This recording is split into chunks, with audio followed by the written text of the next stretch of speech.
Hey guys, Frank here. Just a bit of a warning ahead of time. I forgot to set the audio settings for this recording until about maybe 3/4 of the way through, so it's gonna sound like shit until then. I apologize ahead of time, but we couldn't really do a re-record, so just deal with it, you losers. All right, let's start the show. I just wanted to get us all in the mood for some hot loving that is Twilight.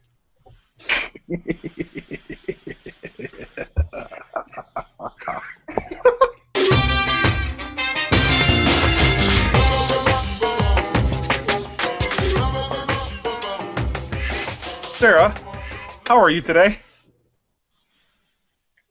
Okay. Keith, how are you? Doing pretty good.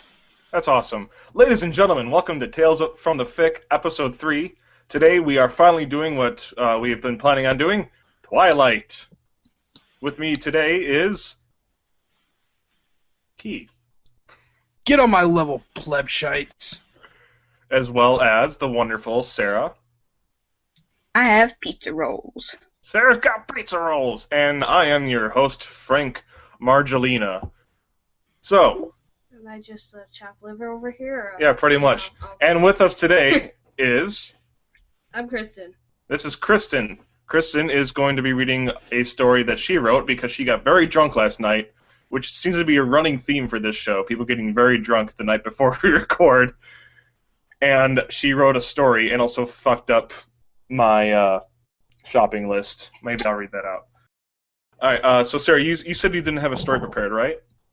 No, but I found one.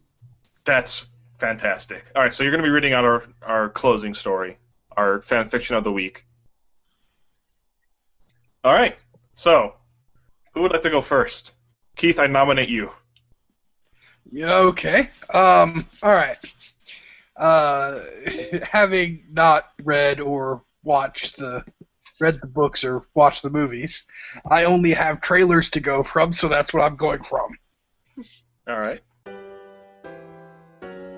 Bella and Edward are in the forest, and she says, white skin, tousled hair, no mirror reflection. What are you? And he says, guess. And she says, emo. And he says, I'm going out in the sun for a bit. He goes out in the sun, and his white skin sparkles, and his emaciated chest shines like diamonds with all the cutting scars. And he says, don't look at me, I'm hideous. And she says, yes you are, but I love the way you pout. And then it cuts to them at school, and she goes up to him in his locker and she says, hey, I got tickets to go see My Chemical Romance. You want to go? And he's like, get on my level, plebshite. I only listen to real emo, like Rites of Spring, and the Smiths, and Sunny Day Real Estate. Get on my level or get away from me. And she's like, you don't understand me. I'm gonna go over here and fuck the creepy werewolf guy who wants to fuck my baby. And then he says, okay. At the end.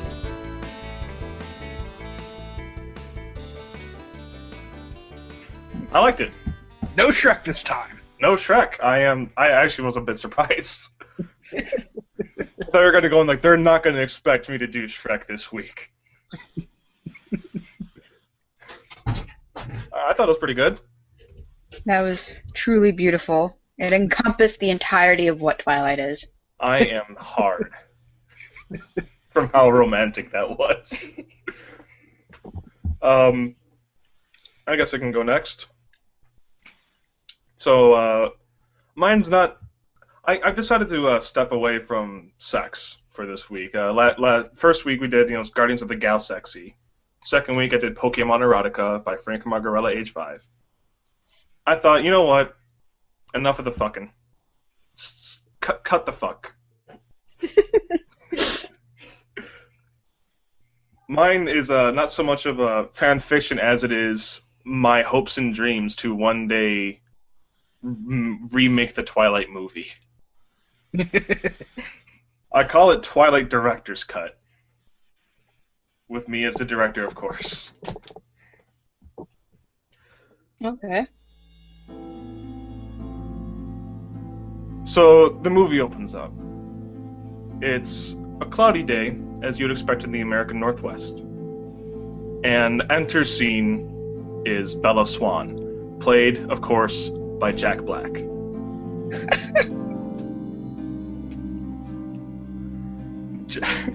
Bella Swan says, "I'm in a new town!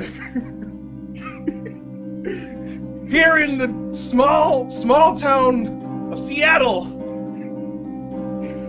And, Bella Swan's dad, played by Freddie Mercury's long dead corpse, says, "Yeah, you are in a new town, small town, Seattle."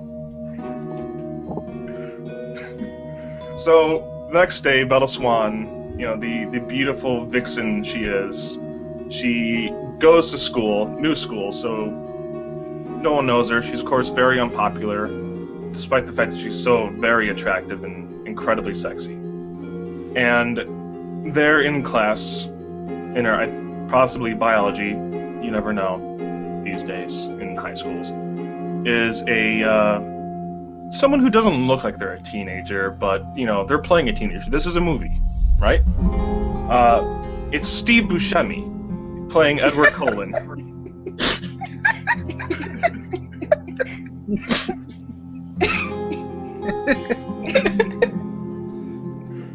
And so Steve Buscemi as Edward Cullen just sitting there like, I'm so brooding.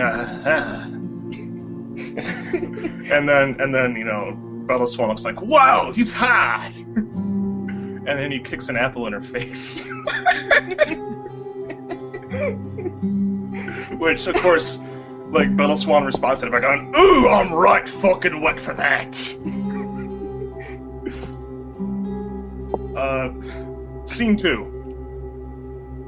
It's afternoon, after school. They're out in the parking lot. This is an EXT, full stop, exterior in script writing terms.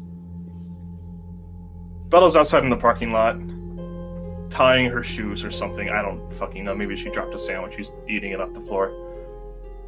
And all of a sudden, this car is just flying at her. It's driven by this small guy. Of course, Danny DeVito. It's going, "Oh! I'm driving this car and I'm drinking this alcohols and smoking this reefers. Because this is Seattle. Where we got the reefers. Oh! I better tie my shoe!" So he goes down to tie his shoe as he's driving and it's hurtling towards the voluptuous Bella Swan. And then Steve Buscemi flies out of nowhere. He's like, "Hey, don't worry, guy, I got this." And he puts his hand up to stop the car, and it just hits him, and he's just blood everywhere, and he's just fucking dead. That's awesome. Insert. And then Danny DeVito gets out of the car, like, "Oh my god, what do they do?" And he just walks away.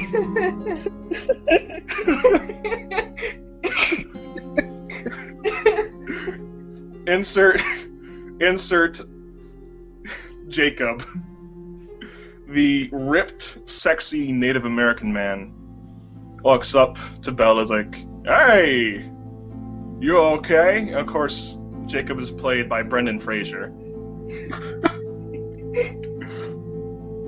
He's like, "I'm doing okay. I'm Jack Black now, not Danny DeVito." Even though we sound a bit similar. Hey! Rock and roll. And Brendan Fraser's like, "Alright, what are you doing for Christmas this year?" It's like, and Bella Swan says, "I'm gonna be in a corporation tower for some reason." And Brendan Fraser's like, "That's right on." And so it cuts, scene 3. It's Christmas Day. Brendan Fraser's visiting Bella at this corporate tower. He gets there. He rides in a limousine because he's classy. You know, tips the driver. La-di-da-di-da. Oh shit! Some people are about to walk in my house very noisily. God fucking damn it! All right, I'm gonna have to cut this part out. I gotta go quiet things. I'll be right back.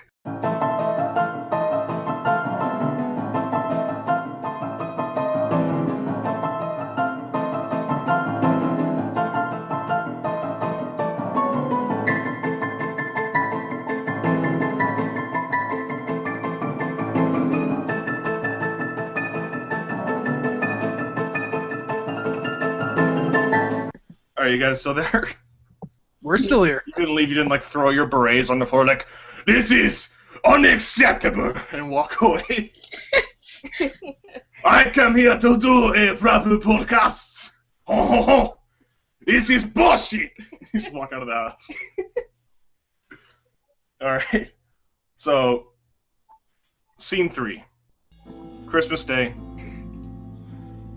Jacob, played by Brendan Fraser, walks up to the corporate building. You know, he gets here in a limousine. It's very nice. He gets in. You know, he's like, "Hi, guy, where's Bella Swan at?" He's like, "Oh, she's on the floor up there." It's like, "Thank you."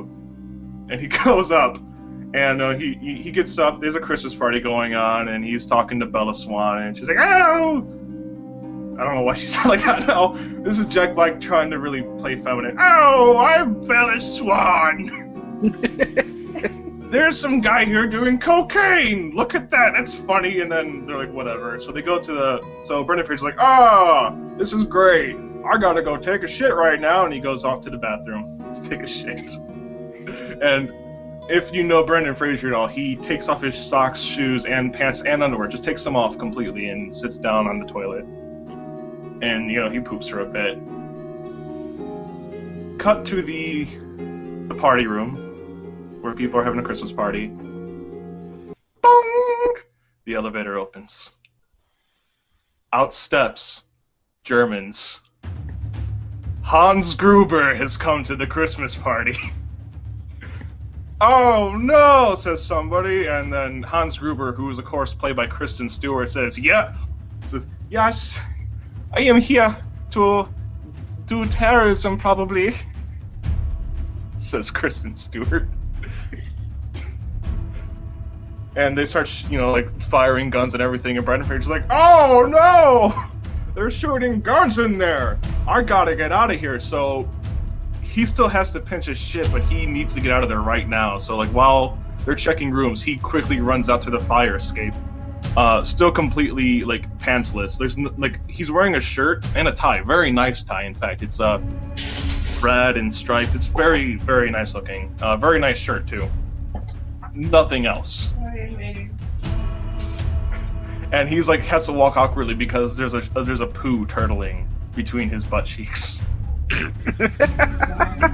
It's like, "Oh, God, I gotta get out of here." And he's, like, crawling through like air ducts to get away. He's like, TV dinners, and then he just keeps going. There's a nude calendar on a wall, and he's just like running around, and like Hans Gruber is like, "Oh, there's someone here. We need to do terrorism probably, or maybe do thieving." And then Brendan Fraser calls him on the radio, and he's like, "Hey, guys, what are you doing? See?" Hans Gruber says, "We're here to do thievings. You must stop your scoofing around upstairs." Like, "I'm not goofing around upstairs." Like, "Yes, you are. Stop being a stupid." It's like, "Okay." And then he says, "Give her car, you idiots," and he goes through a door. And then it ends with Brendan Fraser. He's walking out. Kristen Stewart has Jack Black just holding him. Like, "I'm going to shoot him if you don't give up, so I can shoot you probably." And Brendan Fraser's like, "Well, take this!" And he just kicks Kristen Stewart in the face, like, really hard. Like, there's like 5 different shots. They're all different takes too. Like, and it's full contact, kicks straight into her nose. And it's like, oh, she kissed me in the nose, and she falls down, and as she's falling, she needs to grab something, so she grabs the poo that's hanging between Brendan Fraser's ass cheeks. And she's like, oh, I got your poo on my hands, no! So she pulls out a gun, and then Brendan Fraser's like, oh, there's just my chance, and he just lets loose, and the just poo falls out. She's like, no! She falls to her death, and then they get outside. And the friendly cops who've been helping them all along, who was of course played by Danny DeVito, he's come back. He's been a cop this whole time. And he just shoots somebody who walks out of the building. There could have been a hostage. There could have been a terrorist or thief. You don't know, but he just shoots them. It's like, I'm not taking any chances. And then the movie says, Twilight. Twy harder. That's my fan fiction.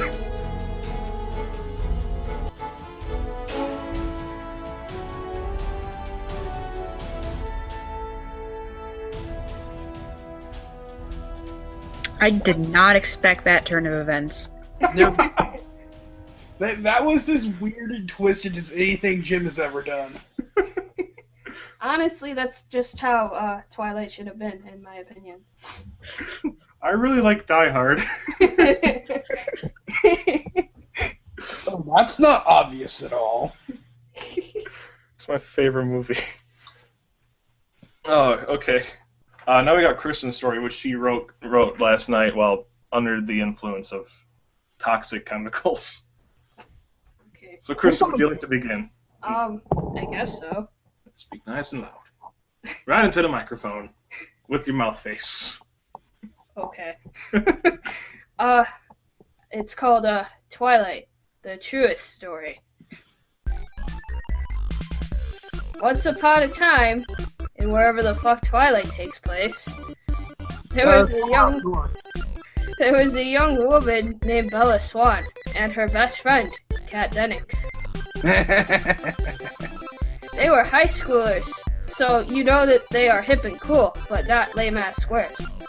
Anyways, one day, Bella notices this creepy but cute kid Edward Cullen staring her down. Feeling a bit weirded out, but at the same time, a bit wet. She pokes Kat Dennings' boobs and whispers, "Hey Kat Dennings, that Ed guy is checking me out. What do?" Oh, Kat Dennings replies, "I totally heard he's a vampire. You should give him some sex." Kat Dennings, for some reason just has her boobs out. Like you do. "You and your boobs have convinced me," shouted Bella for all to hear. "I shall make a sex to Edward Cullen." At this point, Kat Dennings starts a slow clap, and one by one, the rest of the class joins in. Later that day, Bella is at home, and she looks up Edward's number in the yellow pages. He found it and gave him a call. Bella, ring ring.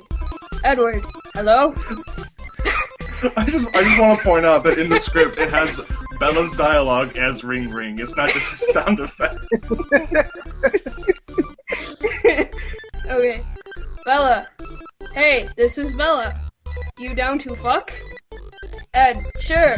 I'm right outside your bedroom window. I'll be there in a minute. Bella, okay, sounds good.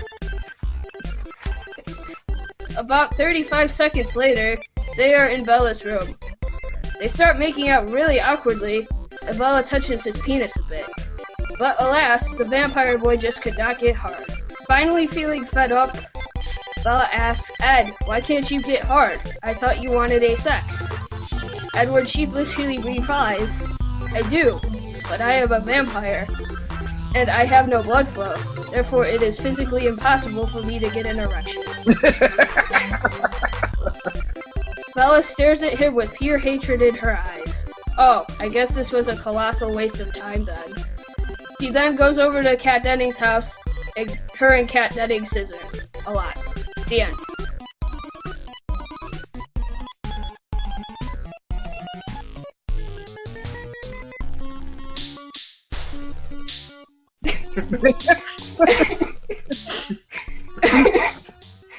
That's what happens when I'm really tired and drunk at 4 in the morning.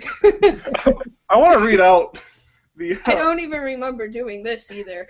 I had a shopping list on my desk last night because I had to go shopping today later, and I wrote, coffee beans and Mio before I got too tired and went to bed because this is too much work for me.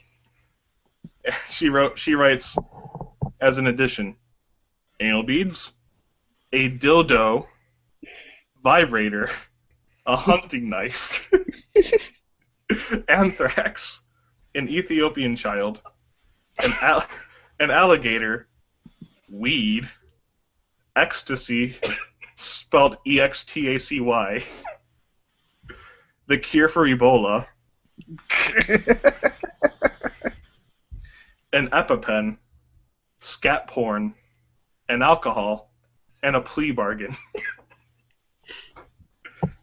I don't remember doing that.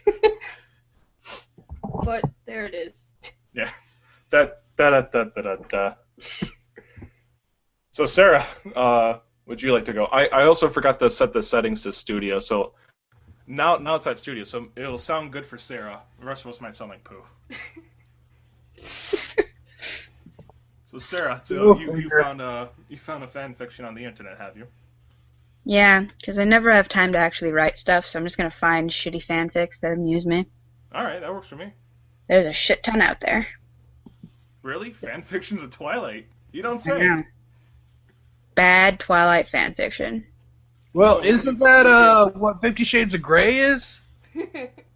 Yeah, actually. I thought Harry Potter was just a terrible Twilight fan fiction. Shots fired. So Sarah, where'd you find this fan fiction? So upon fanfiction.net, I found Twilight. Twilight of Sunfall. Chapter 1. Zombies attacks Edvard. Edvard goes on the place near where Belle's house was, and he looked to the sunfall and said, "This is twilightening, and something gonna happen soon. But what?" He said to no one because he had bad feelings of it. Just then, he saw zombies. "We eat you, Edward." And Edward Cullen said, "You can try to do that," and karateed them's in their hearts. But there was more zombies, guys, there too. "We will eat you," the zombies yelled to Edward. But Edward used his vampire superpowers to kill them. But there was too many zombie guys, so he has to run to Otter Place. Oh no! They's gonna kill Belle too! No! Then Edward said he would have to find help soon before things is too late. Should I go on to chapter 2? If you want to. Chapter 2.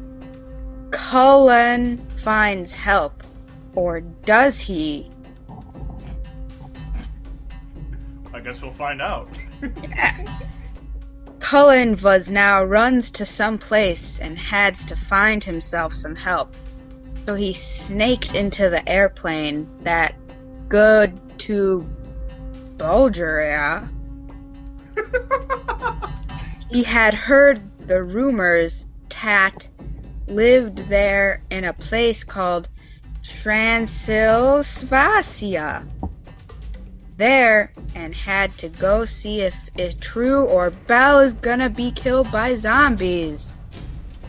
He knocked at the door of Transylvania castle and Dade, "Is anyone inside the castle?"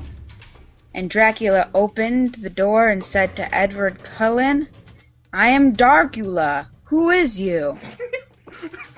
And Edward said back to him, "I is Edward Cullen, and I'm vampire too. and need your help to defeat evil zombie guys who want to kill my girlfriend. And Darkula said, come in, castle, and Edward followed too. Then Dracula takes him to the gun room, where was guns stolen from Bulgarian army guys. Their guns should be helped us, Edward asked from Dracul, but Darkula said back to him, yes, it will, but you must make sex with me or I won't help you. Edward thought it was ugly to make sex with man person, but he had to save Bella, so he maraked, "Okay, let's do it." And Darkula dropped his rope to the ground. Then they start to kiss and they had sex for 6 hours. And it was good. I guess we're taking the show don't tell thing very seriously. Alright. Chapter 3. The final part. Edward Cullen and Dracula then go back to the gum room and take machine guns and lasers and things and put them into their bags. But there was not no time to think because the zombie guys had followed Edward. What have you evil bad guys done to Belle? Edward yelled in angry. We wrapped her and killed her and eated the bloods. Ah ha ha ha ha ha ha ha ha. And Edward was rage. Edward killed them with Dracula's guns and then said crying to Dracula, I killed them all, but Bella is still gone. And Dracula comforts him and said, but you still have me. So Edward jumps to his arms and they make sex again, and it was to be happy. The end.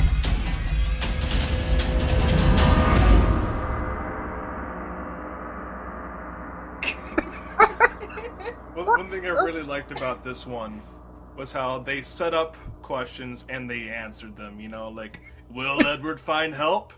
And then he did. You gotta respect a story that is as competent as that. Oh, God. I guess you can call it competent, maybe. Well, you guys ready to wrap up the show? Do that, I think we have to. Yeah, not much else we can do here. So you can go to my Twitter. I don't care. You don't even have to know my name. That's the best part about it. You can just search for my Twitter, and then you find it. It's at Frank Margarella. Spell it yourselves, you pricks. I've spelled it in the last 2 episodes. Keith. You can find me on my Twitter at twitter.com/shatteredhuman. You can find my Facebook at facebook.com/preachercasey. And on soundcloud.com/preachercasey. Sarah? If you open your closet door, you'll find another trap door behind your clothes. I'll be there waiting. I was going to end this show by singing to Keith, but that might be a good way to end it. Keith, you want me to sing to you? Sure. Hey, Keith. What I think about the good love you gave me, I cry like a baby, cry like a baby. Good night, folks. Good night. So I'll just sink away in the darkness. Ba-da-ba-ba, ba-da-da-da-da, vampires. My name's Kristyn, by the way, if anyone cares. Good night, everyone. Alright, that's the show. Oh, Keith just died. He just dropped off immediately. Goodbye. I guess Keith thought I was talking to him.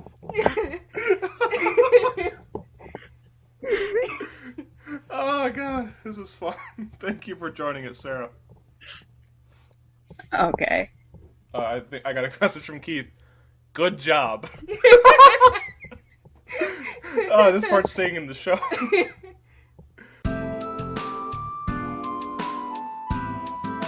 Hi everybody, Frank Margarelli here again. Today on Tales from the Fic, we had Keith and Sarah, as well as Kristyn today. The main theme is Monokuma's Lesson from the game Danganronpa. The royalty-free music you heard is by Kevin MacLeod on his website, incompetech.com. He is completely unaffiliated with us, we just get his music from his website. The other music we used is a MIDI version of Crocodile Rock, as well as the MIDI version of the song you're hearing now, which is Big Papa by Notorious B.I.G. Now, thank you for listening, and one more thing, we started a group on Facebook for this whole crazy thing we do called Tales from the Fic group. Not hard to find. The header image is something to do with Monster Cereal. Just ask to join, we'll let you in, and if you're a dick, we'll kick you out. Pretty much is how it goes. Thank you and have a good night.